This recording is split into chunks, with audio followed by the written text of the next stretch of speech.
This podcast is a quest for well-being, a quest for a meaningful life through the exploration of fundamental truth. Enlightening ideas, insights on physical, mental, and spiritual health.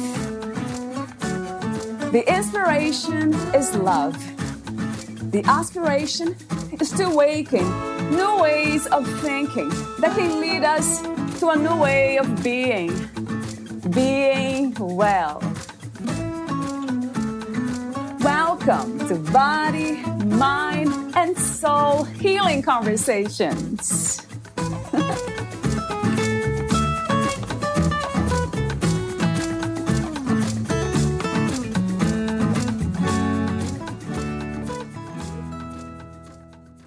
Things are going to change. The change is going to come when we least expect it. And that change will happen for a reason that's there to serve our spiritual resilience, writes Adam. Valeria interviews Adam Markel, the author of Change Proof, Leveraging the Power of Uncertainty to Build Long-Term Resilience. Bestselling author, keynote speaker, workplace expert, and resilience researcher Adam Markel inspires leaders to master the challenges of massive disruption in his new book, Change Proof.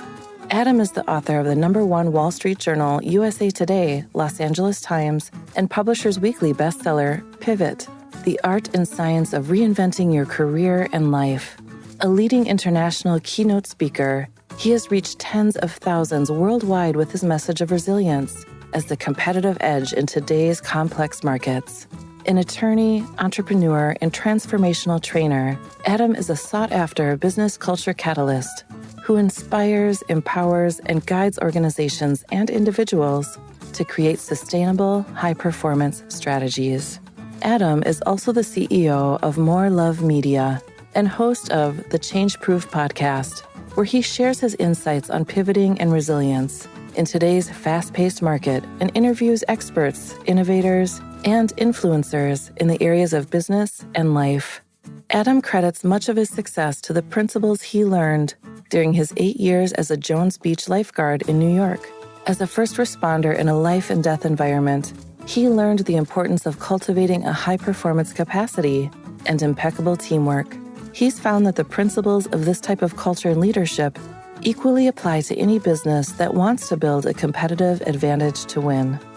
After building a multi-million-dollar law firm, Adam pivoted his own career path to become CEO of one of the largest business and personal growth training companies in the world. Here, he learned that motivation and inspiration alone are not enough to effectively utilize change. It's about providing leaders, teams, and audiences with effective takeaways to sustain them over time. Meet Adam at adammarkel.com. Here's the interview with Adam Markel.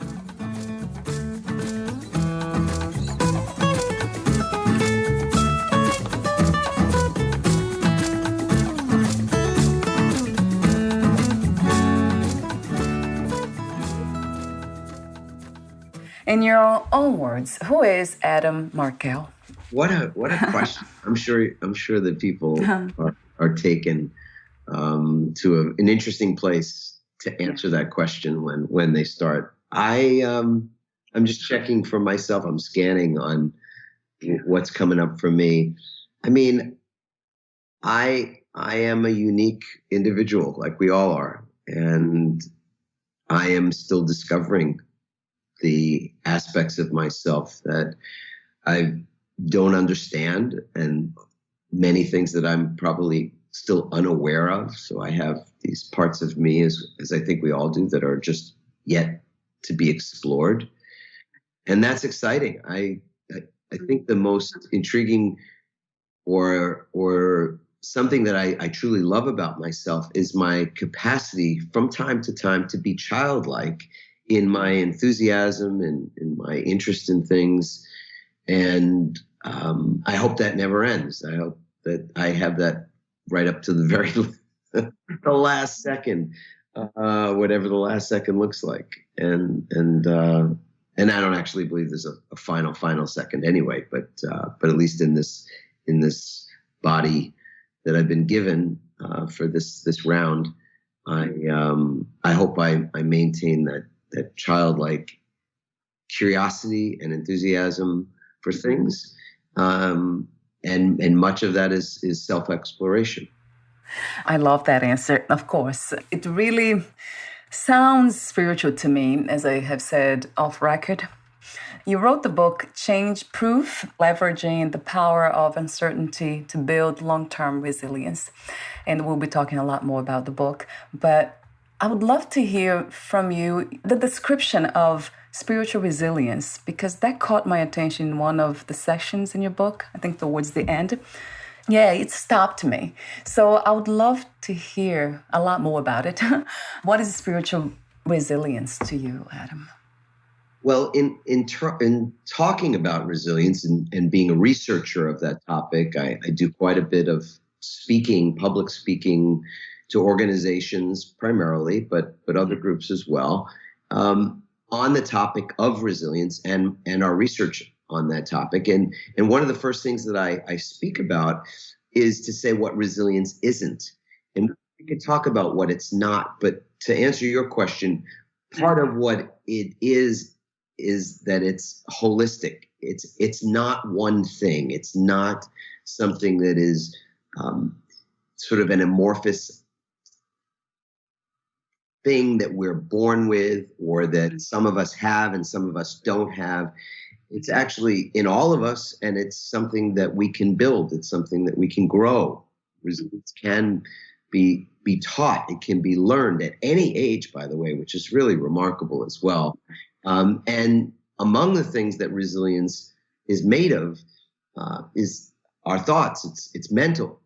Our resilience is also about our feelings. It's emotional. It's about our physicalness.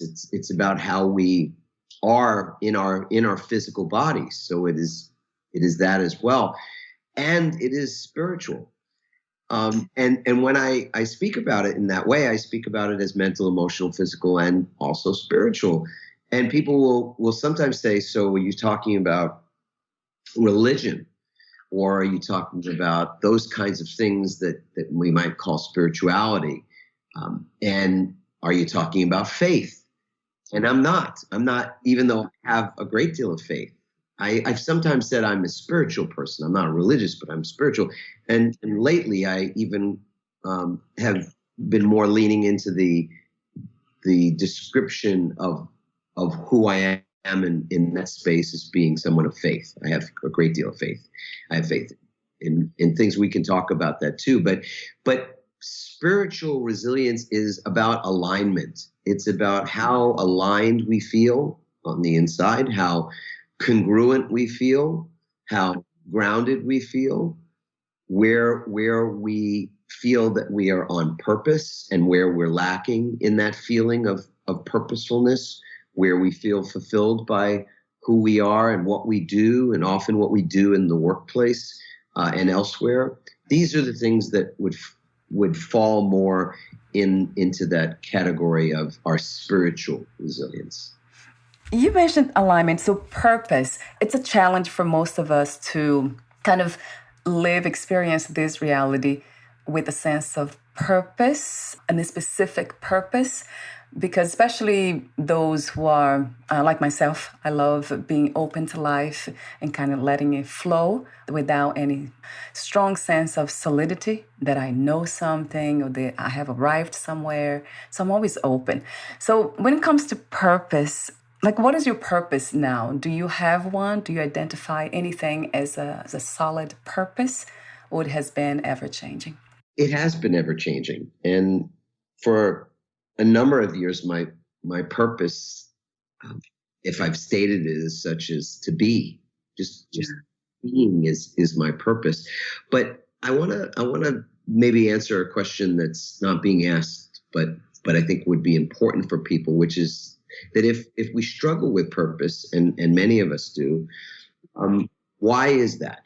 And I am somebody that went through a good deal of my life without a lot of personal growth, or I shouldn't say personal growth, more intentional personal growth training or development. I didn't read. I wasn't a seeker. I wasn't looking to find myself. I went through a great many decades that way. But when ultimately, as a practicing attorney and having a very successful law practice for almost 2 decades, I found myself really empty, feeling disillusioned with myself, feeling more than that, feeling a great deal of angst and even self-loathing that ultimately put me in the hospital with what was presenting as a heart attack, but was actually a panic attack. I had to evaluate some things, or I shouldn't say I had to, I chose to begin self-exploration by reading and reading some really wonderful books that sort of kicked off that journey for me and created a bit of a breadcrumb path forward. And what was wonderful was that in every instance where I was seeking to know more about myself and to explore these places inside of me that were very dark, were unknown, were scary even, it led me to consider my life and to consider what I was doing in my life and where I was seeking fulfillment.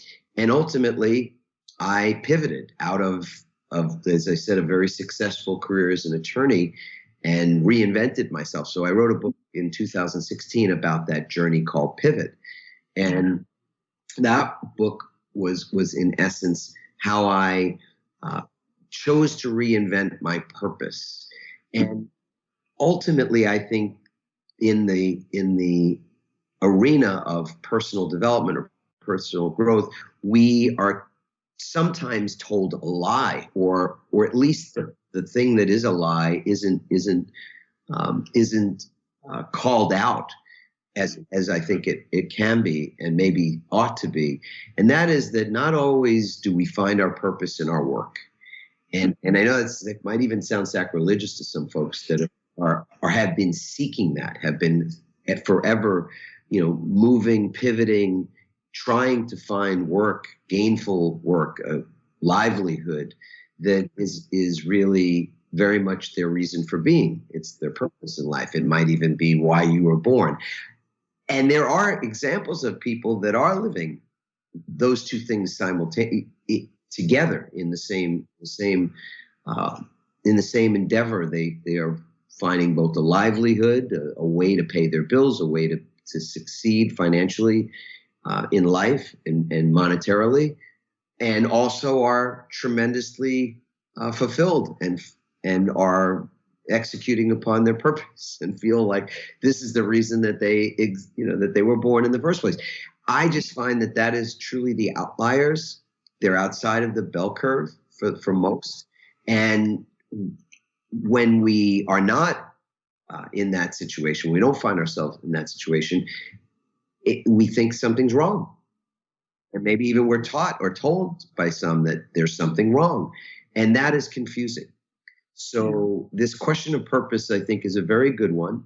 We all have a purpose, of course. I think fundamentally our purpose is to exist. That's blessing of existence is enough. But yet, if we're also trying to make sure that the work that we do feels that way and provides that dividend to us, I think there's some reason to pause there and question it, because you can certainly have gainful employment and do work that is valuable in the world, ethical in the world, work that is monetarily fulfilling too, that is not your purpose, that is not the reason that you would say you were born, that does not fulfill every aspect of what you're craving. And that's okay. It's really okay. As long as you're also denying the part of you that is seeking to know more and to explore more and to go within and to find more. That's those two things are not at all mutually exclusive in my experience. I usually ask a question, the opening questions about balance. What is your idea of balance? One of the chapters in your book has exactly that. It says, the title is The Myth of Balance. So I would love to hear from you. What is your understanding of balance? Yeah, I'm so happy you asked that. I mean, it is one of those things that I'm frequently given the opportunity to address with my audiences, because so many people in their work lives are seeking balance, a balance between their work and their non-work. And I kind of call BS on that, so I'm not offending you to say that. That's, in the book, we were polite to say it's the myth of balance, because I don't believe that when I think of balance, I think literally of things that are equal on both sides. The way, a seesaw might find balance for a moment. The way a person standing on a tightrope might find balance for a few short moments. And I think of our lives as being not easily balanced. So it's like setting ourselves up for failure, for struggle, for suffering, to seek something that is so elusive. And yet there is something that we can also seek that is much more attainable, and that is harmony. So the myth of balance is that we're not after balance at all. It's just the words we've used, and language is important, especially when there's a concept behind that language. So it's not balance so much as it is harmony. I would never, and maybe you would feel differently about this. I doubt it, though. I wouldn't season my food with exactly the equal amount of spice, of one spice or another. I wouldn't go, 3 shakes of salt to 3 shakes of pepper, just to create balance in my diet or in the food, in the dish that I'm making. That we get that that's not what we do. We season it to our taste. And so sometimes that means no salt at all for me these days. It means more pepper, and I love pepper. But it's a blend. And that's ultimately what I think is truly attainable, is that we create the right blend, the right mix. The yin and yang is not a concept of balance. It's a concept of harmony, of blending things, of feminine and masculine and other things, of light and dark and all that. So blend is, I think, more attainable. And when I, again, will speak to an audience, a corporate group, often about resilience, it is about how it is that we blend the things that we do more effectively so that we have greater energy to outperform the places in our lives where we're being challenged. We're being challenged left, right, and center. We know that. And that's not going to likely decrease. The intensity of that will likely only increase, as well as the velocity of the change and disruption that is in our world. So with that being the landscape, that's the context. How do we address that? Well, for starters, I wouldn't seek something like balance that would only frustrate us and be so short lasting, but rather seek this concept of harmony that we can work on, this idea of how we blend things in order to then therefore be able to be more resilient in the face of all of that, all those uncertainties. That's a beautiful concept that I absolutely agree with. Also because we are so unique, as you mentioned earlier. I think one of the first phrases you use, I am unique like all of us. So because of that, we need different kinds of ingredients to make something work for us. That makes so much sense. Thank you for saying that, Adam. Yeah. Our recipe is, there's no recipe for everybody. It's not one recipe. It's a recipe that's individuated. And that's, to me, that's magnificent and so interesting, really. Yes, that we find our ways, right? All of us so differently. But ultimately, it seems like all of us want to be happy. We want to be at peace. We want safety. We have so many basic needs, and some of us find that, and some of us are still looking for it to to find these things. But I often look for whatever it is that will give me the foundation. Let's say if I'm making a soup, speaking of recipes, ingredients, so the foundation would be water, because that's how I see a soup, very, very watery. So I'm often looking for what's holding all this together, all the aspects of me, of whatever I call me. And I find it that it's, I know you call it harmony. It's a beautiful word and idea too. I call it inner peace, calm. You actually mentioned also, there's one chapter in your book, I think you call it chapter 23, right? Calm is contagious. So that is something that I noticed that for me is like the foundation for everything I do, even the way being able to think clearly or see clearly. I need to be calm and to be at peace.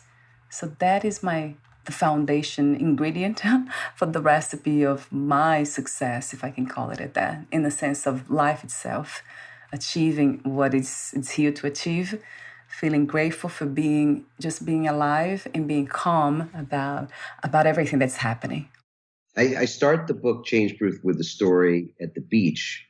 In fact, there's sort of a through line, a thread that is operating in this book from the start, which is the water and the rip tide, the rip current that is a metaphor for change, and how it is that we react when we're caught in this undertow of change, which is fairly constant.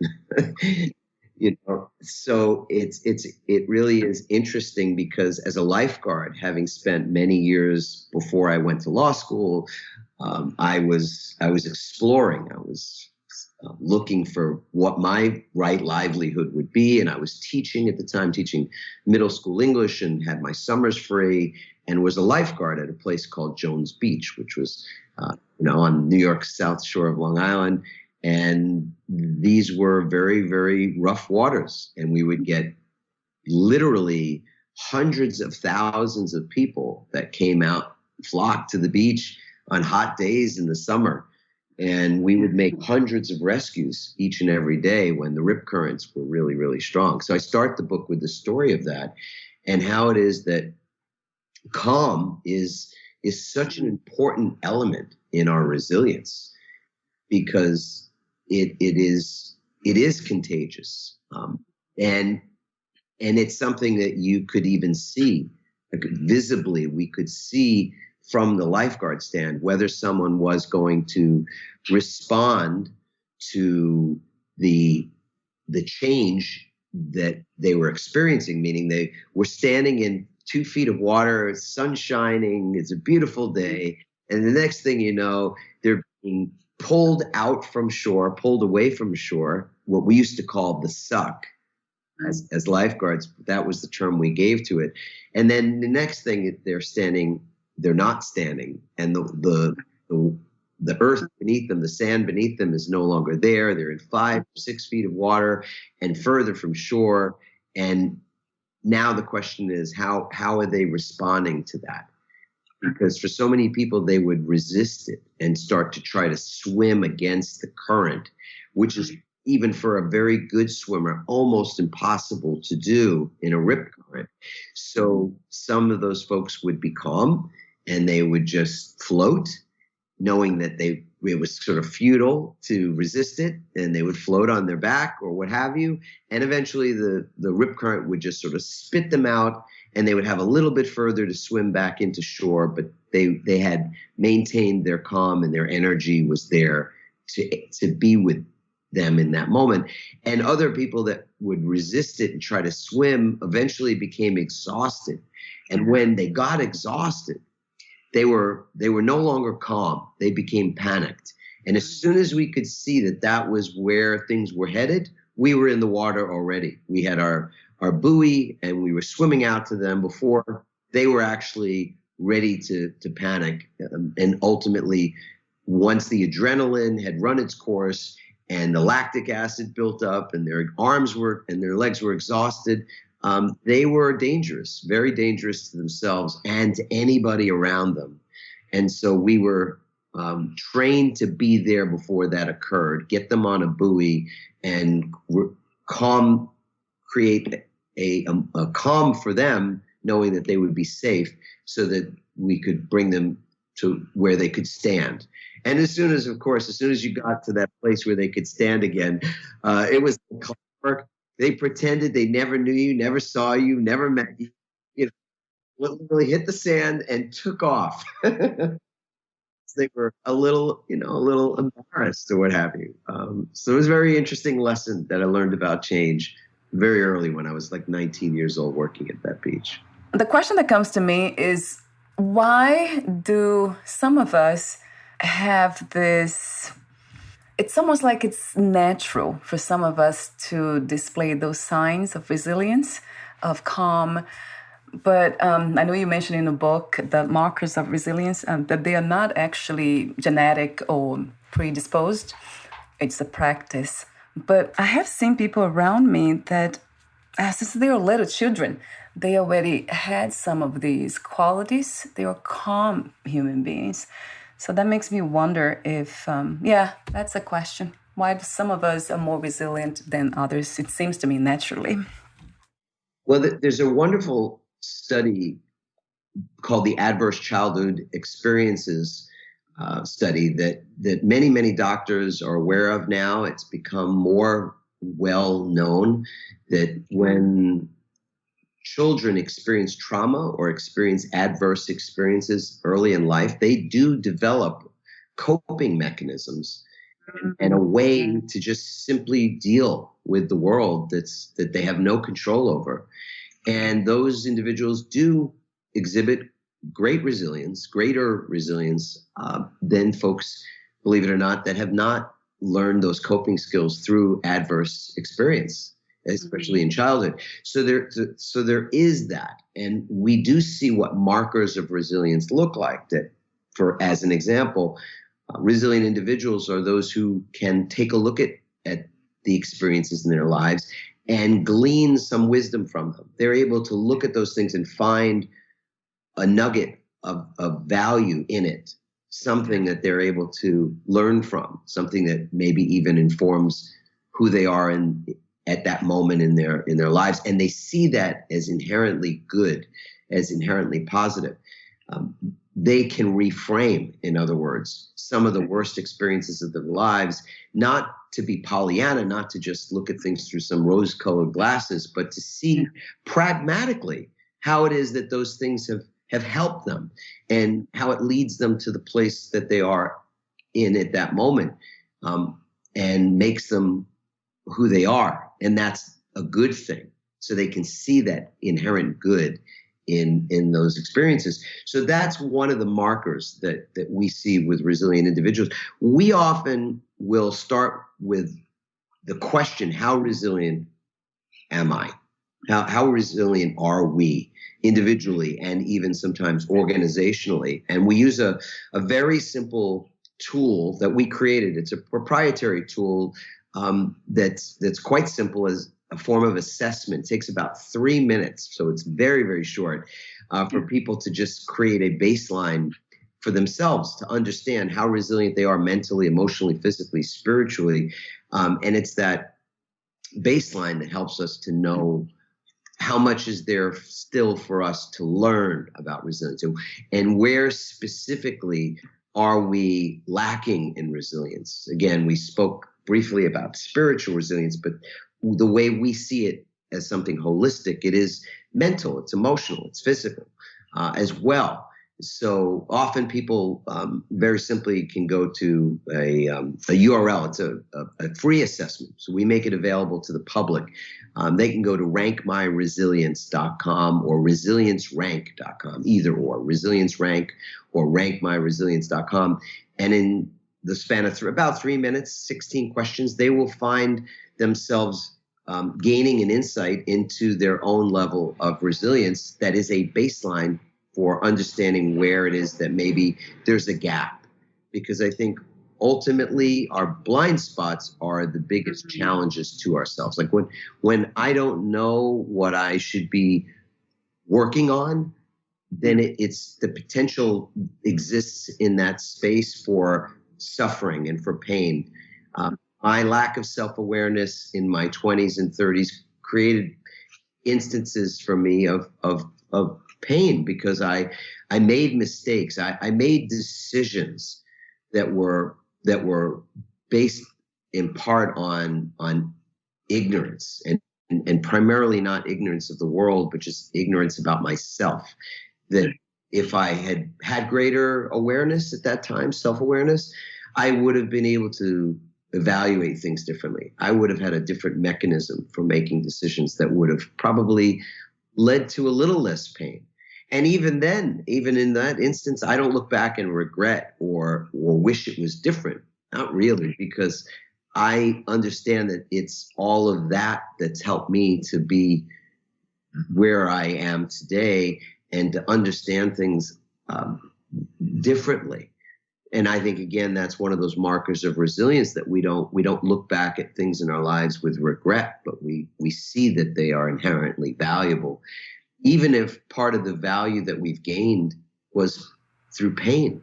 I love this perspective. It's a beautiful one when I think about it and talk about it here.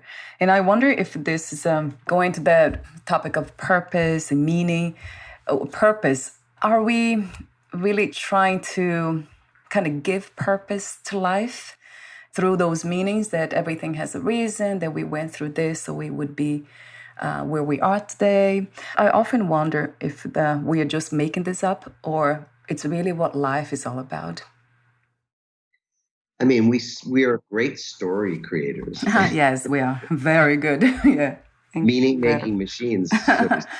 Yeah. So I think there's always sort of a veil between what might be reality and what is just our reality. And I'm not sure I'm able to pierce that veil myself, except in moments of prayer and moments of stillness and meditation, I suppose, where I get a glimpse at what I would call real. And it's easier in those moments where I experience something real that I can also see what's unreal. That's an entirely different conversation that I love having. What is real and what's not real? I mean, it's just amazing that we can even talk about these things, but why not? I have a question for you about how did you become interested in resilience to the point of becoming a researcher? I'm curious about that, Adam. Yeah, thank you for asking that. It's a kind of a funny thing that in the book I wrote a few years ago called Pivot, there was a chapter about resilience. Yeah.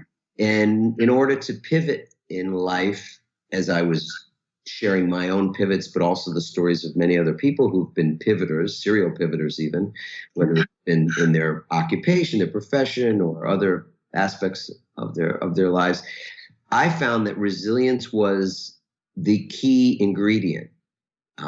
It was something that without resilience, I couldn't have succeeded in pivoting out of the law, for example, to find myself an author, to find myself a speaker, to find, that I lead trainings and things in the way that I do.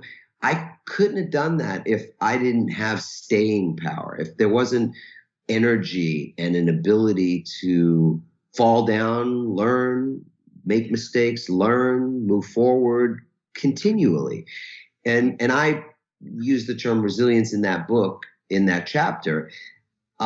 Later on, years later, what I found is that the bigger topic for me in my personal life was resilience, that many people had been defining me as the pivot guy, the guy who wrote that book, and my brand was all about pivoting and things of that sort. And yet what I know now is that the bigger story, if you will, as we said, we all tell stories. So my bigger story of my life was a story of resilience that has a chapter in it about pivoting and not the other way around. I mean, resonates true to me, right? That being almost the foundation, the water, as we were talking about the ingredient, the main ingredient for the story, or the harmony that we find eventually in life. I love how open you are to these topics. The more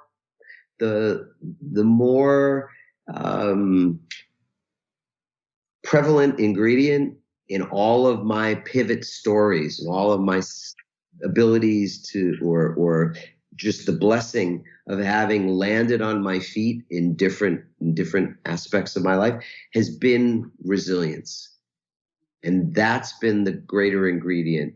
And pivot is an ingredient, the process of pivoting and what it means and how you do that.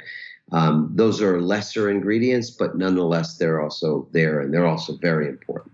You caught my attention earlier with, in your book too, you mentioned, I think it's called post-traumatic growth.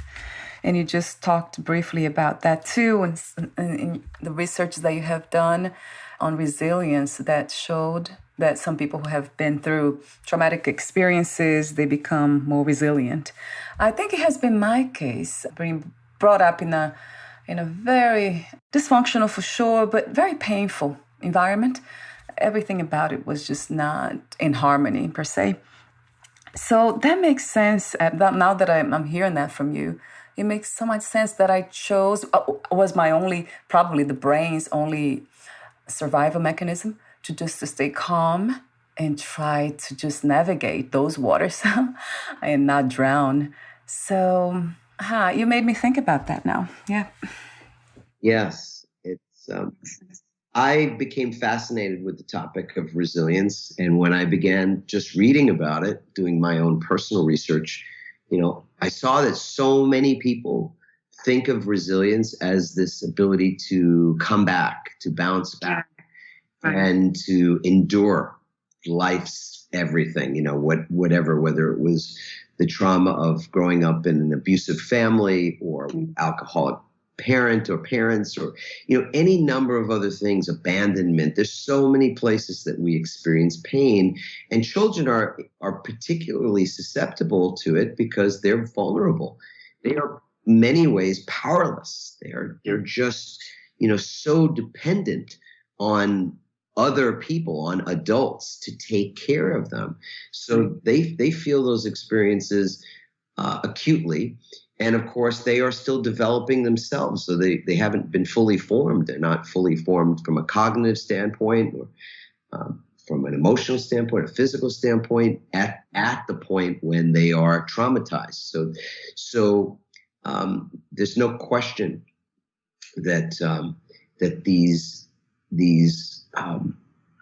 how it is that we develop our resilience is a fundamentally important thing. It's fascinating. And when I was looking at that research and started to think about it, I said, no, I'm not sure I'm buying that. I'm not entirely down with it, that's what it is. It might be some element of it. There are resilient people who certainly bounce back, but the way I frame it now, and again, this is my story, so I yes. resilience is our capacity to bounce forward. That's where that post-traumatic growth is. Growth is where we are expanding. And in part, it's because it's the way of the universe. It's a universal principle. It's a law that the universe is not contracting, it's expanding. And we are ourselves a element of that. We're a part of that. And so we are either expanding ourselves or contracting. Resilience is expanding. It's how it is that we are able to grow, and that's where it begs the question: okay, I get it, and what does that mean, and what do I do? How do I do that? And that's where our work and our research comes in today, because what we say is that you grow through recovery. We all grow in the moments of recovery, in the moments where we are resetting, when we are recalibrating, when we are regenerating, when we are restoring ourselves. And that's different than suck it up or grit it out. A lot of resilience conversation has been, just be gritty, be tenacious, be a no quit person, that ultimately will carry the day.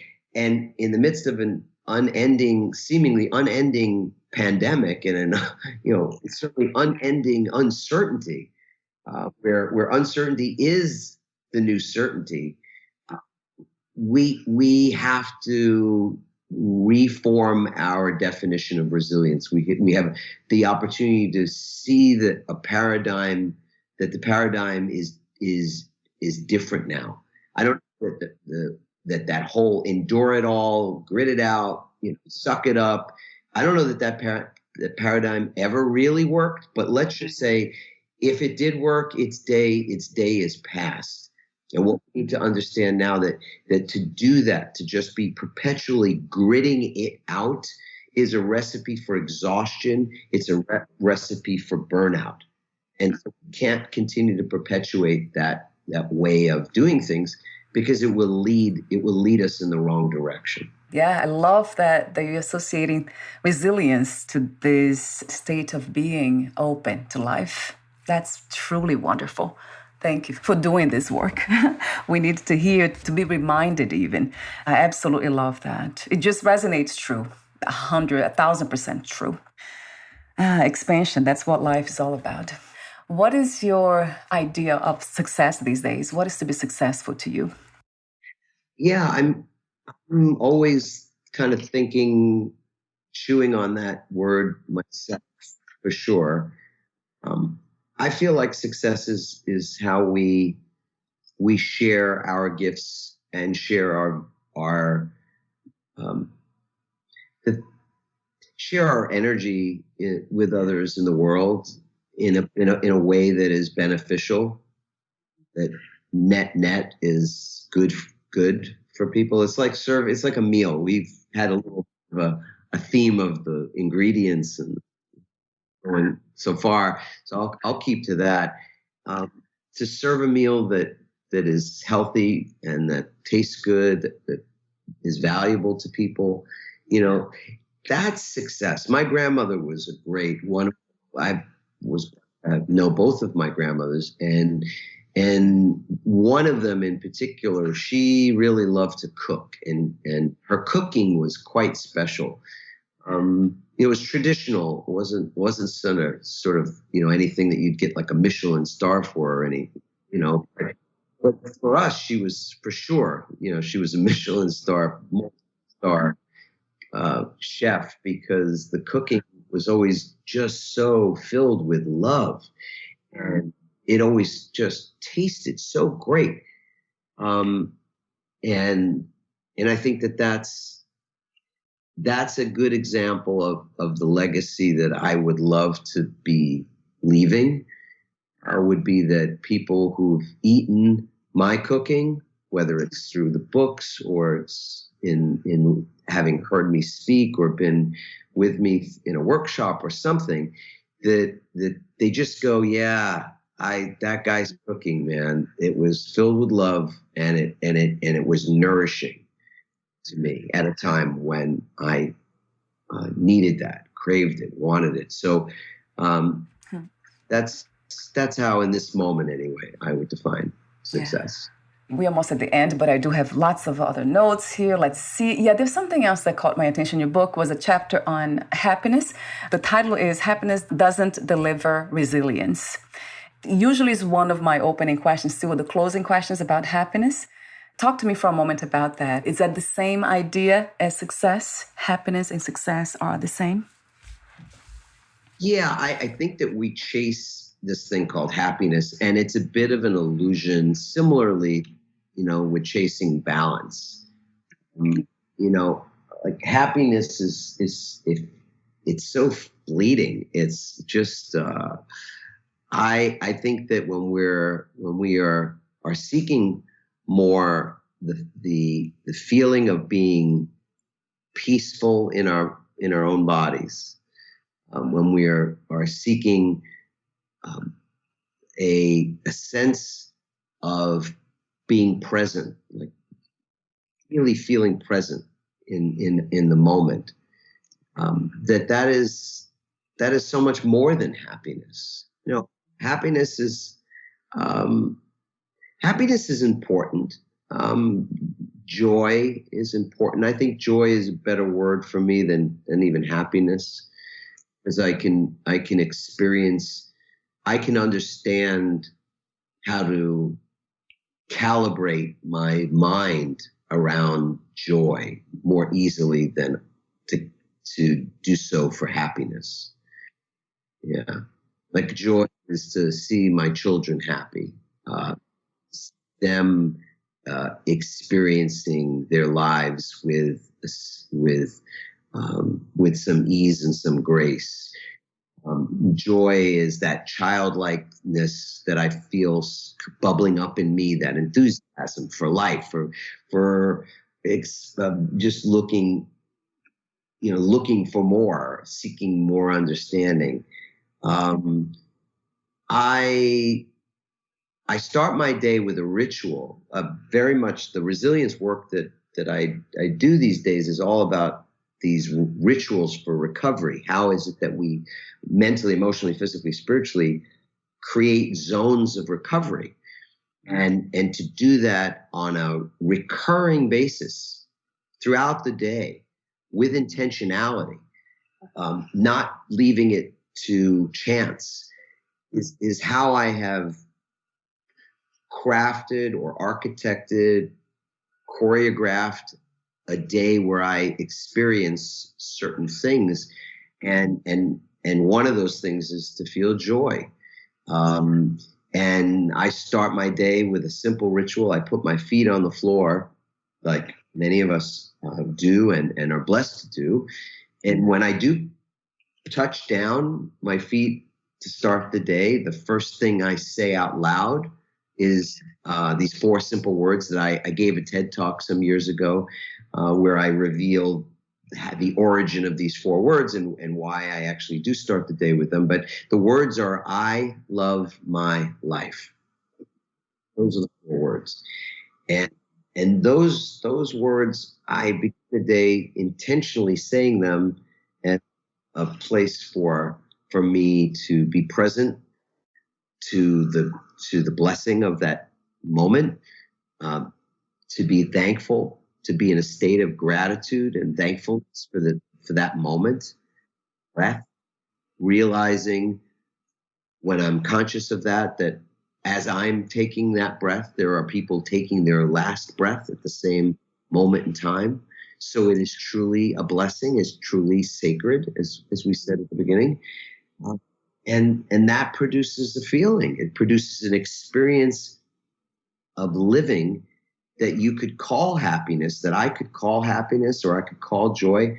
But rather than labeling it, I just like to think of it as how I wish to experience my self-being. Right? We said earlier that our purpose in life is to be. So it begs the question, well, how do you want to experience your self-being? And I prefer, and this is something I've learned in the last 12 years or so, I prefer to be the conscious creator of my own life experience, as opposed to just leaving it to default, to happen by happenstance or randomness. I don't believe in that at all. And to the extent that it does exist, it's not what I'm after. I'd rather be much more intentional about how I wish to experience being in this moment and throughout the moments of the day. So again, the title of your book is Change Proof, Leveraging the Power of Uncertainty to Build Long-Term Resilience. And I have to mention one of the chapters that really spoke to me. It's somebody was under the mystery of death. Chapter 32, you mentioned somebody, his name is, I never heard about him before. Kendra. Yes, Kendra, right. Oh, I absolutely love the quote. You quoted him. If you have it in front of you, Adam, I would love for you to read that passage where he says, I absolutely believe that we have an opportunity. So I have it here. I would love for the audience to hear that with your voice. Is that possible? I can send it to you, actually, that passage. I have it in front of me. Wonderful. Okay. Yes. Yeah. It is a long quote, so yeah. Here we go. I absolutely believe that we have an opportunity all the time, to reprogram, to recalibrate, to redo, and to address directly some of our fears, our insecurities, our blind spots, our patterns that are not proving helpful. They slow us down. They rob us of time and of joy and of loving relationships. That's our inner work. I'm a work in progress. I need to be working. I need to be doing this work for the rest of my life. That's a strength. It's an opportunity. He summarized to me everything by saying that, which you mentioned earlier about doing the inner work, just getting to know yourself and not being something that's finished, completed. Although it's a paradox because I do feel completed and fulfilled in this moment. But at the same time, there's always something to be curious about it, to be playful with, to do. So I love that message. I might even say, for me, I use a word. I love the term recalibrate, calibrating and recalibrating throughout the day. And one of the things I share in the book is my own practice, which is called a code of conduct. And I mention it a few times in the book about how to create, or how I've created this code of conduct, and how others can too. But the word vigilance is really what comes up for me a lot lately, is that our work, if we choose to take it on, is never done. I mean, and maybe that's a part of what is also difficult for people to wrap their arms around, a work that is never done. When we often are craving completion of things, and we want the completion more quickly even than ever before, almost instantaneous completion of things. And if you say to somebody, well, this is a work that's never done, how do you see that as something that is inherently good and inherently positive, and not see it like as an example of Sisyphus pushing a rock up a hill, only to find in the next morning that the rock is at the bottom again? I mean, vigilance is a gift to us, that we can't just get it all done in one shot, that we can't just find enlightenment. And I just don't believe that if you do find enlightenment, and I do believe you can find enlightenment, it's not everlasting, in my opinion. Maybe I'm not enlightened, and that's why I see it. I think that you can find enlightenment in the moment, and maybe that moment can light up the whole day. It can be a day like no other day. But the next morning when we wake up, we have to do the work again to create enlightenment for that day. So it's it's a great responsibility, but it's a great gift. It's the greatest work of our lives, I believe. You see, it's a paradox for me because I'm trying to hold two ideas at the same time. That we are already there, if there is a destination for this, and which is, as you said earlier, I love the way you said too, it's to be, it's to exist. So this is already it. We're already there, if we think that way. But then at the same time, you see, but I call it curiosity. I love this idea of being playful and creative instead of calling work, and it is work, a lot of work actually. But it's fun at the same time when I can hold that idea that I'm already there. So it becomes fun, the inner work. So that's just so beautiful the way you put that. I mean, because it is holding, on some level, it's holding two seemingly contradictory thoughts at the same time. Which I think somebody once said that's the mark of whatever you call intelligence. That's it. The capacity to hold these competing ideas or thoughts, or seemingly conflicting ones, simultaneously. I mean, imagine what our world would be like at this moment if, with all of our division, we could simply hold contradictory thoughts simultaneously without judgment. That would be interesting. Yeah, very interesting. And I see life itself, it's kind of hints to us that if you call it supreme intelligence, nature. I mean, life itself is holding everything. If life is like on this planet, if this is life, or whatever we call life, then it's holding everything at the same time. The good, the bad, or the left, right, everything is happening here. So within this bubble, this thing that we call life. So yeah, that must be some scientists, they call it intelligence. That's what it is. But we hold that too. We are life, aren't we? There's always that potential to get that, to hold everything and to be the space per se. It's been said in spiritual teachings. That's probably the ultimate teaching or lesson that we learn is to hold everything, be the space where everything happens, which is very abstract to me. Sounds very abstract, but it's a practice, isn't it? It still feels like a practice in a way. I know it's not, but it feels like one. But it's fun. That's where I really land in the fun part. So I love the change proof points that you have throughout the book too. I have to mention that before we say goodbye. That's a treat for all of us. So before we say goodbye for today, Adam, would you like to add anything else that we left unsaid or read another passage in your book? Well, you know what? I didn't prepare to read a passage, but I do want to read the dedication because it's very rare that somebody actually asks me about that or comments on it. And so given the opportunity, I will read the dedication. To all those courageous enough to embrace the unknown. That's who this book is dedicated to. Everything about your work, it really resonated, sounds spiritual. And then spirituality to me is everything. But there's some things that they sound, that's that alignment again. So see, everything that you say in your book, so many parts of your book that I have read, it's just resonated that way. And that's what life is all about to me. Yeah, the unknown. To be open. I would not even say courageous. No, use that word, but it is. Yeah, it comes from the heart. So being open. Yeah, carrying an open heart. Being open to the unknown.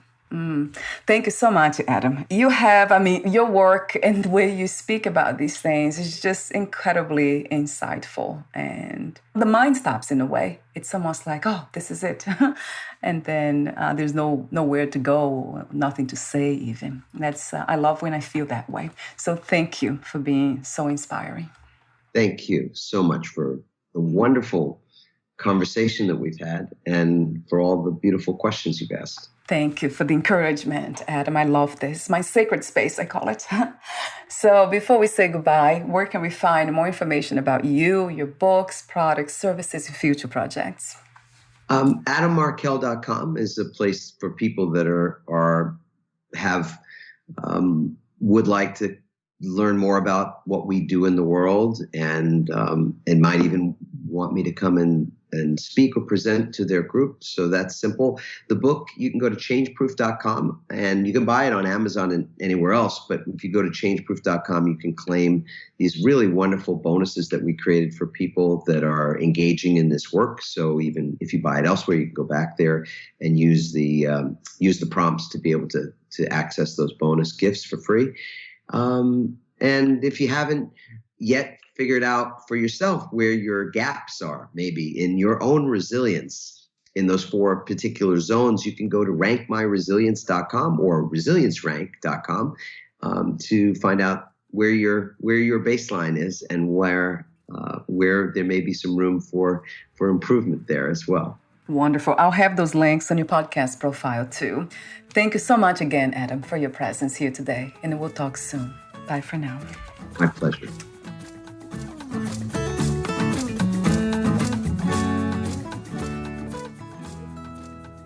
Thank you for listening. To learn more about Adam Markel and his work, please visit adammarkel.com. Adam invites you to take the free resilience assessment at learn.adammarkel.com/resilience.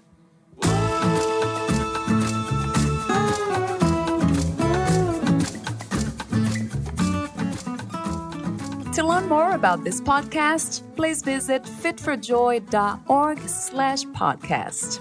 Thank you again for listening, and bye for now.